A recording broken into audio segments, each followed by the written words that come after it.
नमस्कार दोस्तों, स्वागत है आपके अपने यूट्यूब चैनल दीक्षा क्लासेज स्टडी में। तो दोस्तों, आज हम काव्य खंड के तीसरा पाठ पढ़ेंगे, जिस पाठ का नाम है अति सुदो स्नेह को मार्ग है मो असुवाहिनी लौ बरसो। इस पाठ का क्या नाम है? अति सुदो स्नेह को मार्ग है मो असवाहिनी लौ बरसो।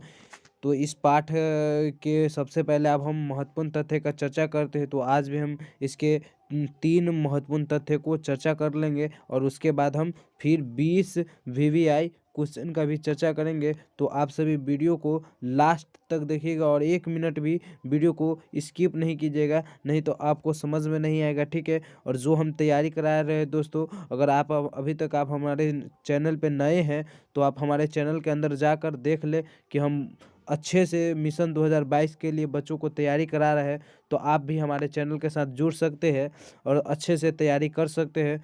तो चैनल के साथ जुड़ जाइए और चैनल को सब्सक्राइब कर लीजिए। और जो भी प्रॉब्लम हो हमारे व्हाट्सएप ग्रुप से भी जुड़ जाइए। व्हाट्सएप ग्रुप का लिंक हम डिस्क्रिप्शन में दे दिया हूँ। तो चलिए दोस्तों, इसका आज महत्वपूर्ण तथ्य को देखते हैं सबसे पहले। तो दोस्तों, आज का महत्वपूर्ण तथ्य का पहला टॉपिक है घनानंद रीति काल में रीति मुक्त काव्य धारा के सर्वाधिक महत्वपूर्ण कवि है। लक्षणीयता, भावनात्मक वर्कता, व्यक्तियता, रहस्यात्मकता, मार्मिकता, स्वच्छंदता आदि सारे रचनात्मक तत्व इनकी रचनाओं में सहज ही प्राप्त होते हैं। यानी घनानंद कैसे कवि है? तो रीति मुक्त काव्य धारा के सर्वाधिक महत्वपूर्ण कवि है, यानी बहुत ही महत्वपूर्ण कवि है।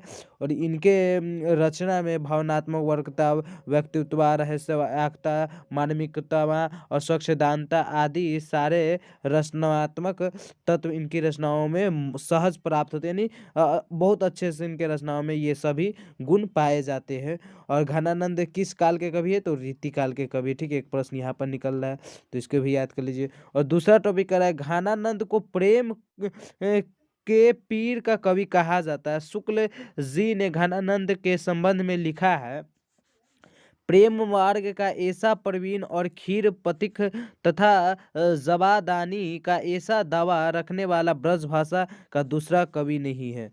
यहाँ पर देखिए बहुत ही महत्वपूर्ण पहले घनानंद को कवि कैसी कवि कहा जाता है? तो प्रेम के पीर कवि कहा जाता है, ठीक है। घनानंद को कैसे कवि कहा जाता है? तो प्रेम के पीर कवि के कहा जाता है। और दूसरा करा शुक्ल जी इन घनानंद के बारे में लिखता है, प्रेम मार्ग का ऐसा प्रवीण और धीर पथिक तथा जबादानी का ऐसा दावा रखने वाला ब्रज भाषा का दूसरा कवि नहीं है।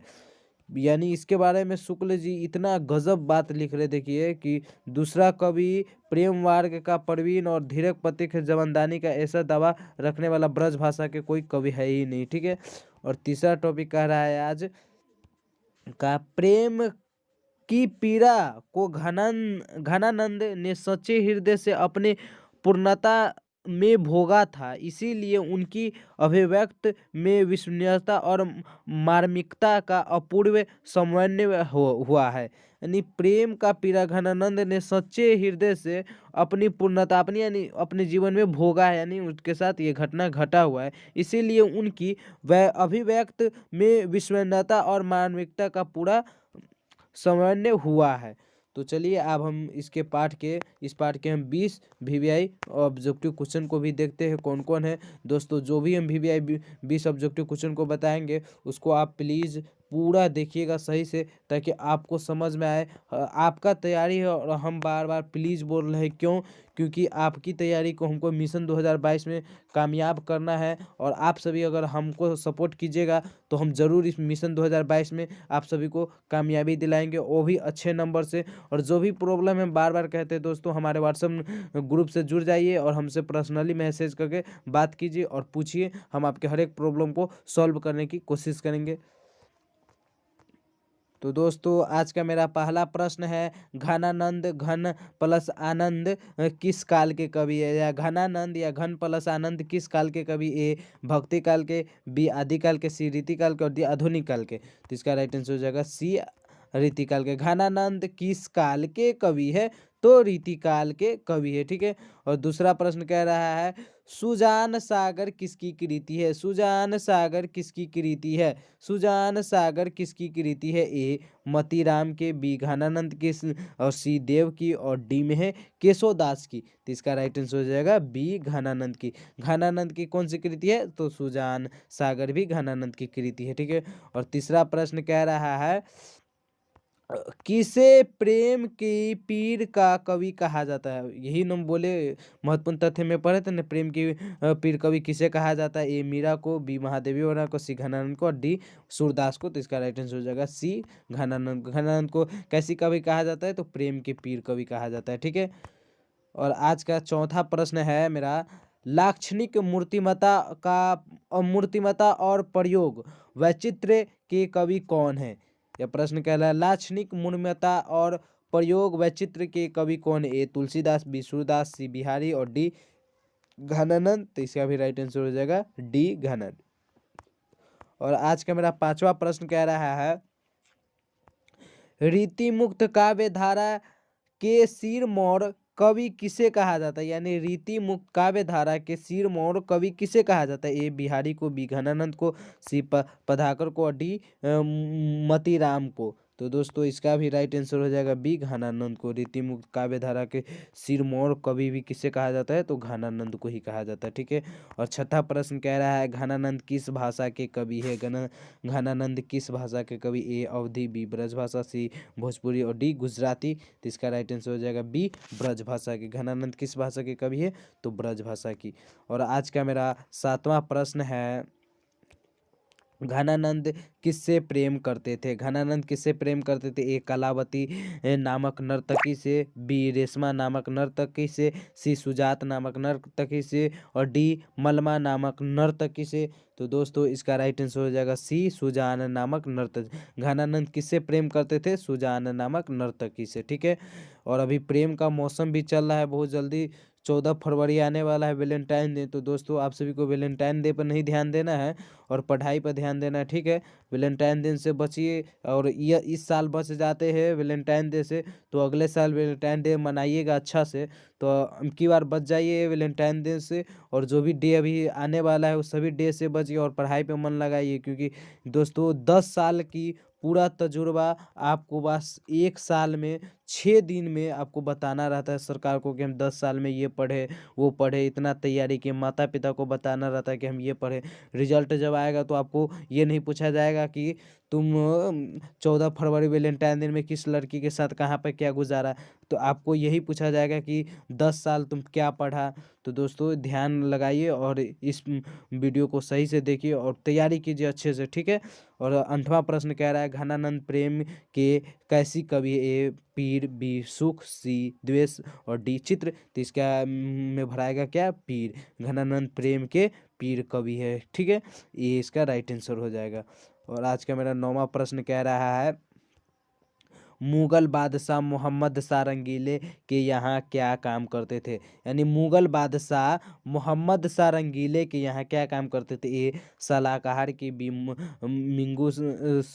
मीर मुंशी की, और सी कोषाध्यक्ष की, और डी मजदूरी की।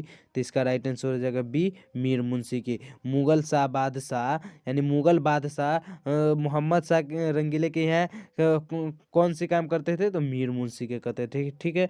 और आज का 10वां प्रश्न कर रहा है परहित के लिए देह कौन धारण करता है? परहित के लिए देह कौन धारण करता है? ए सूर्य, बी धरती, सी चंद्रमा, और डी बादल। तो इसका राइट आंसर हो जाएगा डी बादल। परहित के लिए देह कौन धारण करता है? तो बादल करता है। ठीक है। दोस्तों ये बहुत ही मज़ेदार पाठ है, इस पाठ को अच्छे से रीड कीजिएगा, बहुत कुछ समझने को मिलेगा। ठीक है। इस पाठ को पढ़िए, हिंदी है आपके पास तो, और नहीं है तो कोई दिक्कत नहीं, हम आपको ये सब का भी अब लाइव आकर, हम खुद से लाइव आकर आपको सभी को अच्छे से पढ़ाएंगे और बताएंगे। तो हम इतना ही कहेंगे, आप सभी सिर्फ हमारे चैनल के साथ बने रहिए। ठीक है। और आज का मेरा 11वां प्रश्न कह रहा है कवि अपने आंसुओं को कहाँ छुपाना चाहते थे? यानी कवि कौन? तो घानानंद अपने आंसू को कहाँ छुपाना चाहते हैं? ए सुजान के आंगन में, बी सुजान के दिल में, और सी सुजान के हथेली पर, और डी इनमें से सभी। तो दोस्तों इसका राइट आंसर हो जाएगा ए सुजान के आंगन में। कवि अपने आंसू को कहाँ पहुँचाना चाहते थे? तो सुजान के आंगन में। जब कवि रो रहे थे यानी प्रेम में, तो और कवि अपने आंसू को कहाँ पहुँचाना चाहते थे? सुजान के आंगन। और सुजान कौन है? तो कवि के यानी प्रेमी थे। ठीक है। और 12वां प्रश्न कह रहा है मेरा, निस्वार्थ भाव से निश्चल होकर अपने को समर्पित कर देना किसका कथन है? यह प्रश्न कह रहा है, निस्वार्थ भाव से निश्चल होकर अपने को समर्पित कर देना किसका, यह किसका है आपको नहीं दिख रहा होगा, ठीक है, किसका कथन है? कथन है ए सुजान की, बी घनानंद की, सी मोहम्मद शाह की, और डी इनमें से कोई नहीं। तो दोस्तों इसका राइट आंसर हो जाएगा बी घनानंद की। यानी घनानंद कह रहे हैं निस्वार्थ भाव से निश्चल होकर अपने को समर्पित कर देना किसी के लिए, वो किसका कथन कहाएगा? तो घनानंद की। ठीक है। घनानंद बोले प्यार में निस्वार्थ भाव से निश्चल होकर, यानी थोड़ा सा भी कपट नहीं रखो और अपने को समर्पित कर दो। अगर वो प्यार तुम्हारा सच्चा होगा तो मिल जाएगा। इसीलिए कहते हैं ना, वैलेंटाइन डे कोई वैलेंटाइन डे नहीं होता। ठीक है। अगर तुम्हारा प्यार सच्चा होगा ना दोस्तों तो मिल जाएगा। तो अभी प्यार पर नहीं ध्यान देना है, अभी पढ़ाई पर ध्यान देना है। ठीक है। और आज का मेरा 13वां प्रश्न कह रहा है, घनानंद की महत्वपूर्ण रचना है? ए सुधा, बी वैराग्य, सी सुजान सागर, और डी इनमें से सभी। तो दोस्तों इसका राइट आंसर हो जाएगा सी सुजान सागर। घनानंद की महत्वपूर्ण रचना कौन है? सुजान सागर। और सुजान सागर में दोस्तों पूरी चर्चा किया हुआ है यह प्रेम के बारे में ही, और ये किसके प्रेम के बारे में? तो वो अपने प्रेमी के बारे में। ठीक है। घनानंद की महत्वपूर्ण रचना कौन है? तो सुजान सागर। और आज का मेरा 14वां प्रश्न कह रहा है, घनानंद ग्रंथावली का संपादन किया था? ए घनानंद, बी सुजान, सी नादिर शाह, और डी विश्वनाथ मिश्रा। तो दोस्तों इसका राइट आंसर हो जाएगा डी विश्वनाथ मिश्रा। घनानंद ग्रंथावली का संपादन किसने किया था? तो विश्वनाथ मिश्रा। ठीक है। और आज का 15वां प्रश्न कह रहा है, घनानंद की कृति का आधार है? ए मुजानहित, बी घन आनंद कवित, सी ए और बी दोनों, और डी इनमें से कोई नहीं। तो दोस्तों इसका राइट आंसर हो जाएगा सी ए और बी दोनों। घनानंद की कृति का आधार कैसा है? मुजानहित है और घन आनंद कवित है। ठीक है। और आज का मेरा 16वां प्रश्न है, मो अस्नोलो वर्षों में किस बात कही गई है? में किसी बात कही गई है, यानी कैसी बात कही है? प्रश्न कह रहा है, सही से समझिए। मो अस्नोलो वर्षों में कैसी बात कही, किसी बात ये कही गई, यानी यहाँ पर कैसी होगा, कैसी बात कही गई है? ए प्रेम वेदना, बी विरह वेदना, सी ए और बी दोनों, और डी इनमें से कोई नहीं। तो इसका राइट आंसर हो जाएगा बी विरह देना। मो असुवाहिनी लौ वर्षों में किस बात कही गई, यानी कैसी बात कही है? किस नहीं होगा। ठीक है। कैसी बात होगी? तो विरह देना।